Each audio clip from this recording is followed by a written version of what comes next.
Devi update! Dinawong at Ivy spotted na naglalaro ng volleyball kasama ang Team Oli.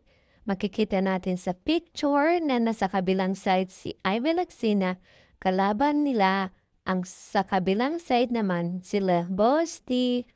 Makikita natin na ang saya-saya ng Team Oli. For the volleyball ang kanilang ganap habang sila ay nagbabakasyon. Ayan, kitang-kita natin ang ating Bosti na naglalaro at kinukuha ang bola. Si Bosti ang spiker dyan. At yan nga habang naglalaro sila, marami din mga tao ang nanonood sa kanila. Ang ganda naman ang nakatalikod niyan, ang ating Ivy Laxina. At parang may bardugan na nagaganap sa dalawang mag-ati oh.